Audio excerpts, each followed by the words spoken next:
అప్పలరాజు గారు చెప్పండి, టిట్కో ఇళ్ళు కానీ ఇళ్ల నిర్మాణం 5.5 లక్షలు చేసేసామంటున్నారు చంద్రబాబు గారు. మరోవైపు సంక్షేమానికి డబ్బులు లేవు అంటున్నారు. మరి సంపద సృష్టిస్తానన్న ఆయన అప్పులు చేయాల్సి వస్తుందని చెబుతున్నారు. సో నిన్న ఆయన పైగా ఆయన సభల్లో ఎందుకు జనం ఉండలేకపోతున్నారా, లేక పని అయిపోయిందిలే అని వెళ్ళిపోతున్నారా, లేదు ఆల్రెడీ రోజు ఉపన్యాసాలు అవే ఉపన్యాసాలని జరుగుతోందా?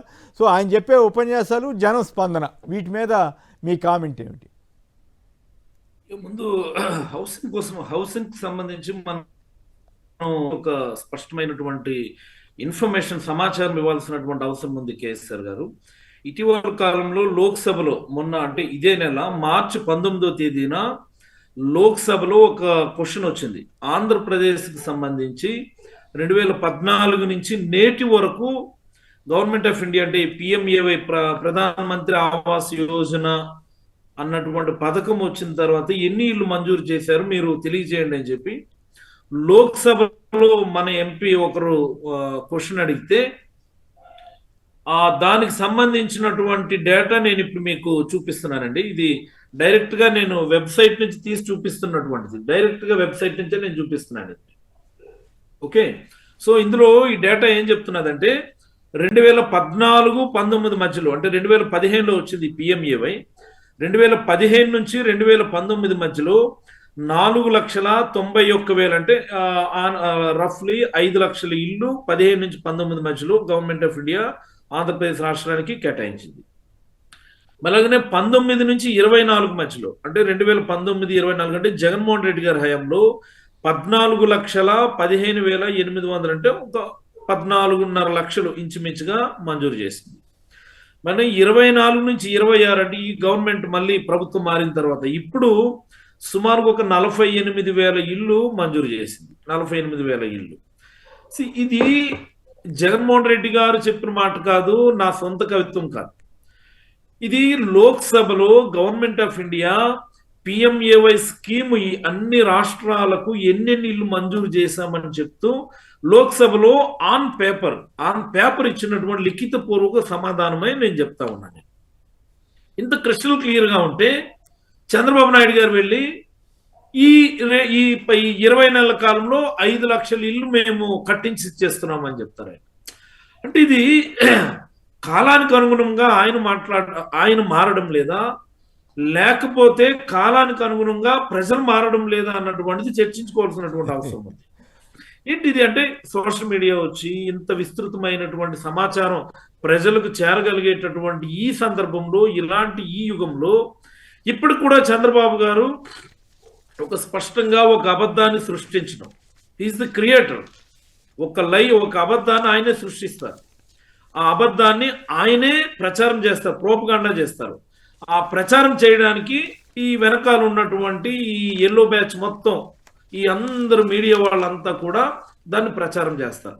ఇదే నిజమని చెప్పి విపరీతంగా నమ్మించేటటువంటి ప్రయత్నం చేస్తారు. మొన్న జగన్మోహన్ రెడ్డి గారు ఓడిపోవడానికి ప్రధాన కారణం కూడా ఇదే.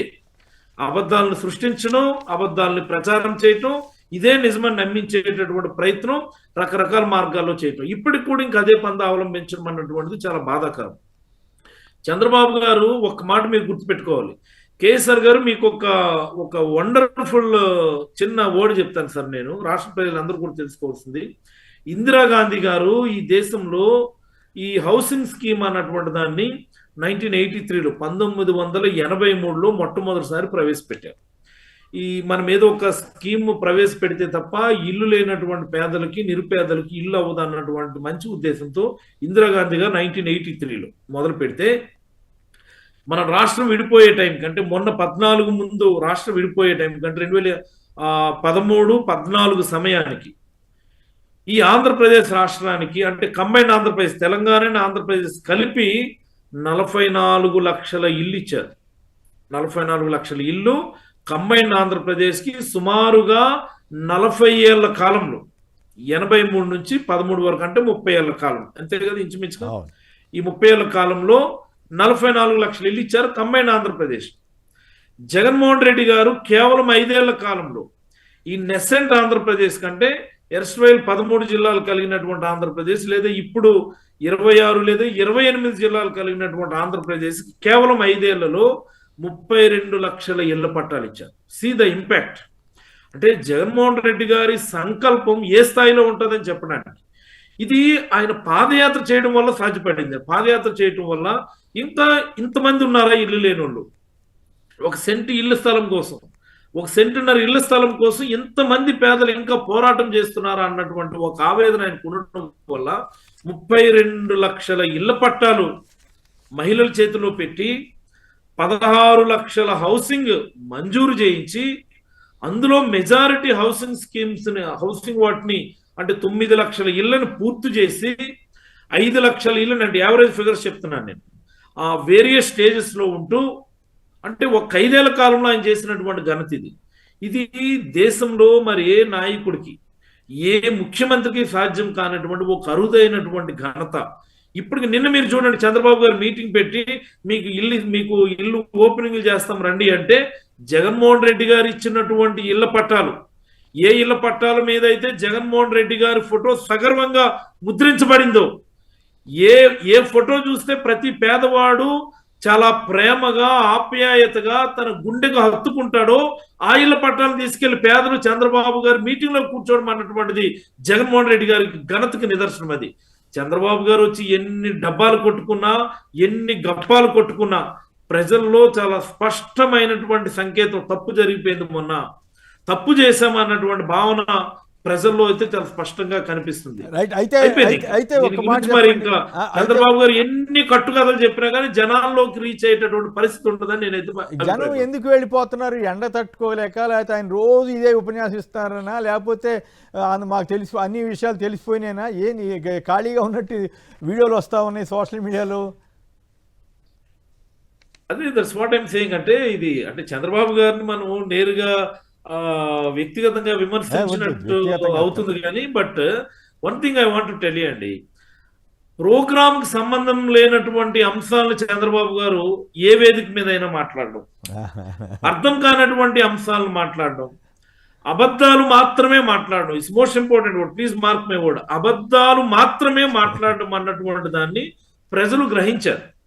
వెళ్తున్నారు, పిలిస్తే ఈ మహిళా మండలికి సంబంధించిన వాళ్ళు, ఈ సర్ప్ డిపార్ట్మెంట్ వాళ్ళు వీళ్ళు తప్పక యాజ్ ఎ కంపల్షన్ ముఖ్యమంత్రి ప్రోగ్రామ్ అంటే వెళ్తారు. వెళ్ళిన తర్వాత చంద్రబాబు గారు పాడిందే పాడరా పాట అన్నట్టు ఆ పాటనే మొదలు పెట్టేసరికి ఏంటంటే వాళ్ళకి ఏం చేసినాడు ఈయన, ఇప్పుడు ముఖ్యమంత్రి, ఇప్పుడు మనకేం ఉపయోగం జరుగుతుంది, ఇవేవి లేకుండా మళ్ళీ జగన్మోహన్ రెడ్డి గారు చెప్పించడం ఏంటిది అన్నటువంటి దానికి ఆ విరక్తి చెంది ఈ బోరింగ్ సబ్జెక్ట్ వెళ్ళాక జనాలందరూ ఖాళీ చేస్తున్నారు నేనైతే అభిప్రాయం. రైట్. శ్రీనివాస్ గారు రేణిగుంట నుంచి. శ్రీనివాస్ గారు నమస్కారం, మాట్లాడండి సంక్షిప్తంగా. నమస్కారం అండి. ఈ చంద్రబాబు నాయుడు గారి సభలో మనుషులు వెళ్ళిపోవడానికి కారణము చెప్పండి. టీవీ వింటూ మాట్లాడితే గ్యాప్ వస్తుంది, చెప్పండి. ఆయన సభలో వచ్చేసి పేడి నవ్వులు వెకిలి నవ్వులు ఉండవు అనమాట మన జగన్మోహన్ మాదిరి. ఓహో, అట్లాగా. ఓహో, ఇప్పుడు మీరు పేడిగా వచ్చారా?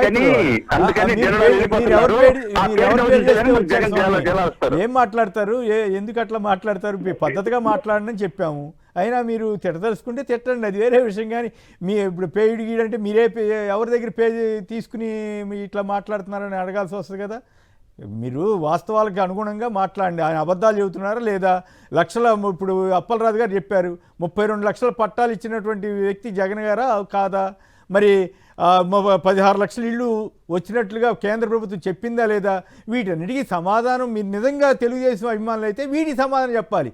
అంతేగాని పిచ్చి మాటలు మాట్లాడి సంతృప్తి అయితే మీకు అది మీ ఆత్మవంచనే తప్ప ఇంకోటి కాదు. రైట్. పురుషోత్తం గారు చెప్పండి, మీరేమంటారు? ఈ ఓవరాల్గా ఇప్పుడు ఆయన అన్నట్టుగా ఆయన అన్నదాంతో ఎంతవరకు ఏకీపిస్తారు?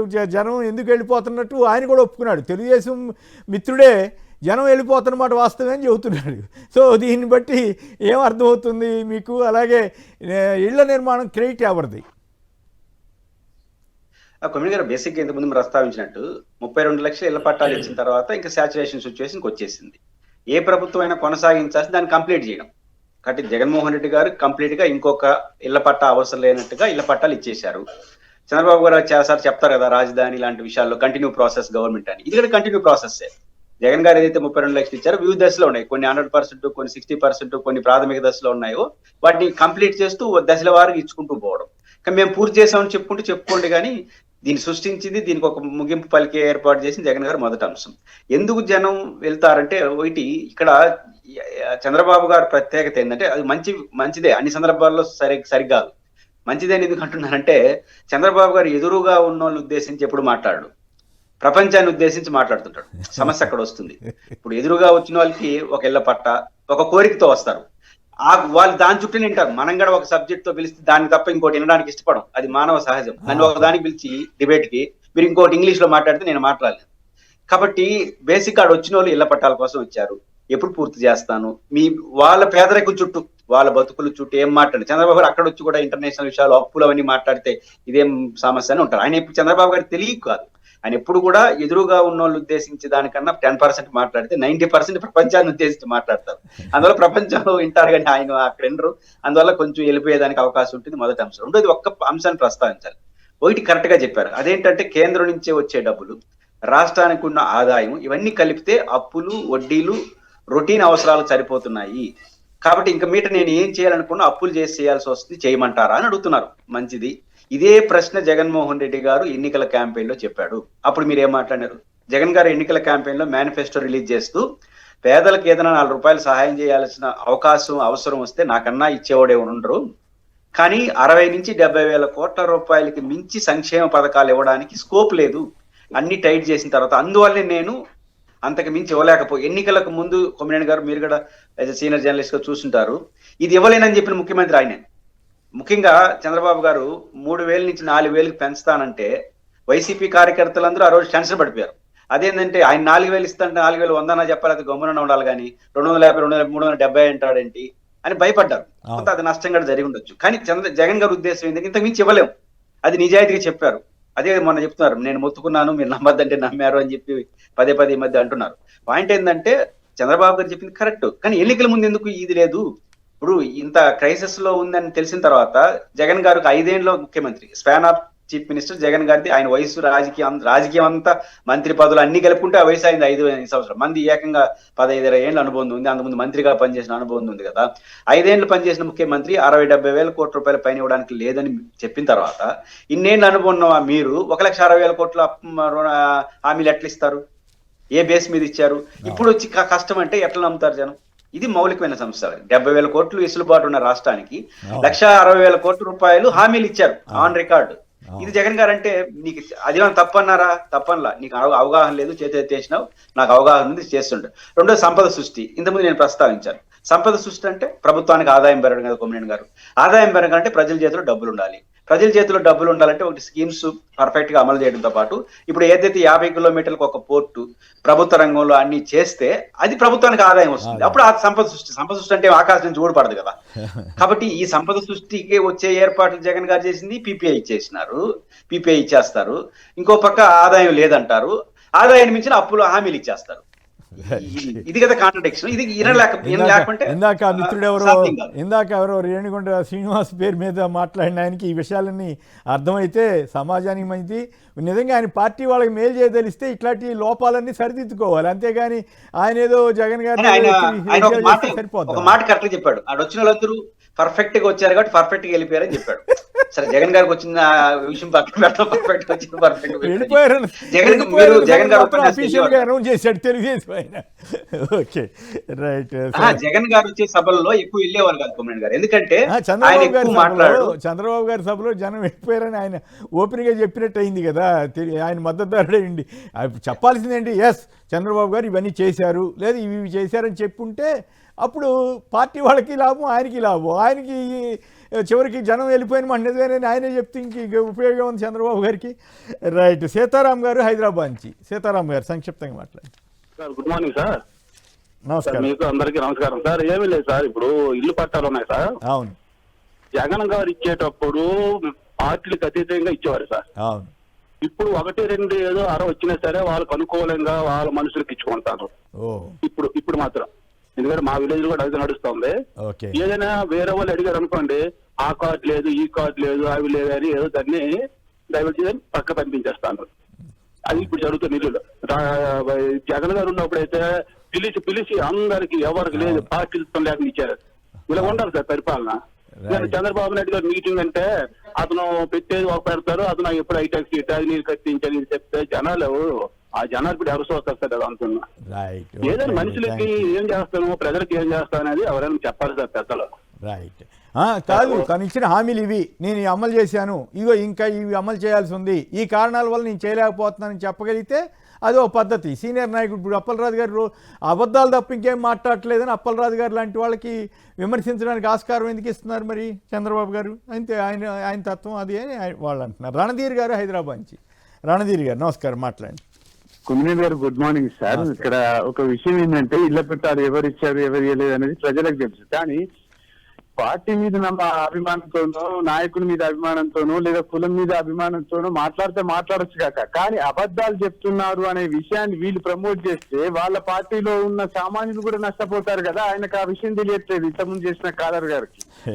అబద్ధాలను నమ్మడం వల్ల ఉపయోగం ఏంటి అనేది ఆయన తెలుసుకోవాలి ముందు. అంతే కానివ్వండి, అంటే ఆత్మవంచన అన్నాం కదా, అట్లాగే నడుస్తుంది. ఫైనల్గా పురుషోత్తం గారు చెప్పండి, P4 తోటి ఆ పేదరికం లేని సమాజం సృష్టించవచ్చు అని చెబుతున్నారు చంద్రబాబు గారు. ఆయన లక్ష్యం అదట, అవుతుందా? సంక్షిప్తంగా ఒక మాటలో చెప్పండి, టైం అయిపోయింది. P4 అనేది మనం పేరు పెట్టాం కానీ ఆ దేవతల కాలం నుంచి P4 ఉంది. పేదలకు సహాయం చేయడం, దత్తత తీసుకోవడం, కొన్ని వందల మంది వేలాది మంది. అదే మదర్ తెరిసా ఏంటి, స్వచ్ఛంద సంస్థలు ఏంటి, ఈ దేశంలో ఎన్ని లేరు. కాబట్టి ఇది ఎప్పుడు రొటీన్, దాన్ని ప్రోత్సహించండి, అదే పరిష్కారం. చివరకు ఆడబిడ్డ నిధి కూడా దానికి లింక్ చేసేసినారు. ఆడబిడ్డ నిధి అనేది 18 సంవత్సరాలు నిండిన వాళ్ళకి ఆర్థిక ప్రోత్సాహానికి పేదరికం దత్తత తీసుకోవడానికి ఏమైనా సంబంధం ఉందా? కాబట్టి P4 అనేది ఎట్లా జరుగుతుంది కదా, మనం ప్రోత్సహిస్తే ఏదో ప్రయత్నం జరుగుతా ఉంది అని చెప్పుకోవడం కోసం చేసే కార్యక్రమం తప్ప ఇంకోటి కాదు.